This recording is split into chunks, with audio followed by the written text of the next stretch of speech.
Yes, contribution policy. So I want to make something clear because a lot of contribution issues have come up. So I think that this school district needs a political campaign contribution policy. And the reason I think that we need that is so that no vendor would be able to make contributions to the school district board members, nor would we be able to seek them from other ones. There may be some legalities involved in that, but I think that we can actually make a policy that says that you will not ask, and we can actually have that in the contract that they will not provide. And I think that the community would appreciate that. I think that's very important because they have concerns that contributions are playing a part in a lot of the decisions that are being made here. And just to be clear, and you guys can all say the same thing, or you can disagree, or you can whatever. If you provide me with a campaign contribution, it means nothing. It means nothing. It does not mean that I will provide you with any favors. It does not mean that I will treat you better than anyone else. You do not get any guarantees. There's nothing to it. It means absolutely nothing. You may or may not provide a campaign contribution, and it has zero impact. It is a waste of money if you give me a campaign contribution and you're asking for something as a result of that. I think that the rest of the school board members should make the same statement and make the same commitment. And I think that we need a campaign policy, a campaign contribution policy. Thank you, Mr. Melendez. Yeah, that sounds, great. The only problem is there's the Constitution of the United States. There's a big legal issue with that. And even the Supreme Court at one point said that corporations are considered entities or considered people. So, so I commend that. I would like to do that, but I would actually defer to the attorney at that point and say, okay, is that even legally possible or legally sound to be able to do that?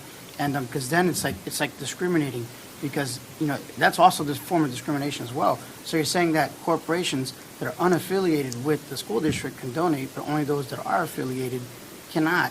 And so now you're even there's an unequal treatment of certain people. So while I do understand that, but I think that's what elections are for. The supervisor of elections is very transparent. It tells you who's donating. If people had an issue with somebody who's donating, then don't vote for that person. You can't hide a contribution, just like you can't hide an expense. So that's an issue that I think that it sounds great, but just it's just not something that's very practical, nor something that's going to really move the needle, or legal at all. I mean, the attorney can say that. I mean, from the legal perspective, what is your opinion? I would defer to the research, but off the top of my head, I don't believe that that's legal. Okay. Did you have one more comment, Mr. Arguello? I do. So you can hide contributions, right? They're basically made to PCs, and then there's a whole bunch of soft money that we'll never know that it comes to it, right? So I didn't say that we're going to change the law. We're not the Florida statute, but we can have a policy that says that you as a school board member will not accept or will not request any campaign contributions from vendors to the district. That does not violate the law at all, and that's absolutely something that we should do as school board members, in my opinion. So I'm not asking to curtail anybody's rights, but you can put it across the board. It doesn't have to be only companies. It can be people as well. If you're a vendor and the district has no vendors, right, they can't contribute. So it's not like individuals are vendors to the school district. So, and the fact is that most of the campaign contributions involved here are hidden. Some of them are not. A lot of them are. But they are playing a part, and I think that the community would want that and appreciate that on this board as well as the other boards throughout the county. But we can, as a board, make the policy to not take campaign contributions from any vendors at the district, either to a PC or anyone else. Thank you. Your next item is moral bullet. Sorry. So this is the morality clause that we have in our hiring process. So I had a conversation with Dr. Pace, some emails back and forth about how someone, under what conditions someone could be hired. So there's some kind of, it wasn't necessarily all that clear. The superintendent wouldn't give me a direct answer to my question. My question was, if someone were in the same situation that one of our vendors that you're all very familiar with Mr. Horner, would he be allowed to be a teacher at one of our schools? It was the board here who said that the people here on the board and the vendors should all be treated the way that a teacher would, right? So if you wouldn't allow a teacher to do it, then we shouldn't allow someone else to do it.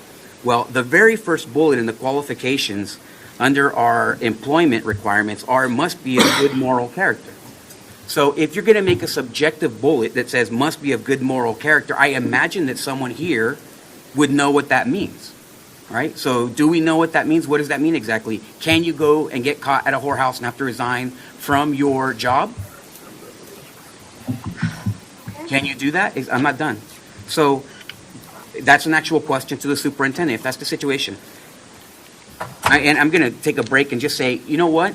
We're here, all of us, the people that come to this meeting who are elected to be here, you're not serving yourself, Mr. Thacker. I'm sorry that you're not here to hear it.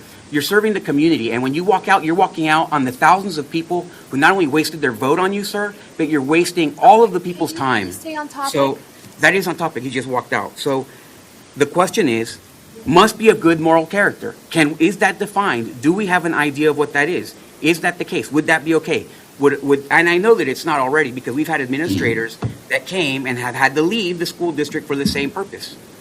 So, we have teachers here in the audience. If it happened to them, would they be extended the same privilege that we extend to people who write campaign contributions or who help us win campaigns and so on? That's a question to the superintendent. Dr. Pace, did you want to answer it? You don't have to. No, I'm not going to reply to a rhetorical question that's unrelated to our actual employment practices. Okay. That's absolutely, it's not a rhetorical question, it's an actual question. Would a teacher get away with what we know that particular vendor got away with? Would we hire that person to teach in our schools? I believe a more appropriate question, Mr. Arguello, would be, what is the definition of good moral character? I asked that already. What did it define that as? Right, so how did we define it? Do we have a definition of that?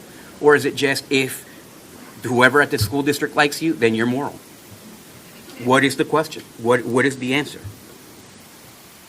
Do we have a definition for moral?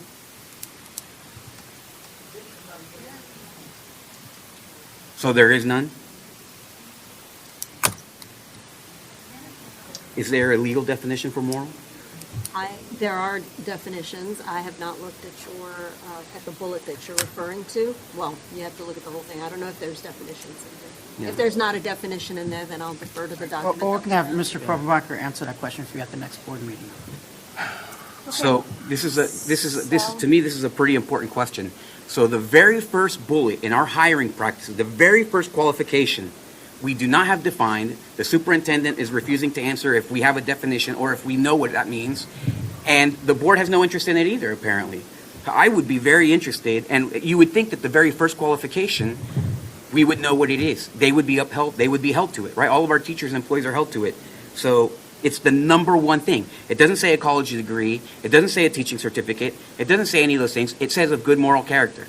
So I think that that's a problem. And it might be the reason why we've had a high rate of investigations here regarding of a sexual nature in our schools in the past year even. So I'll end there.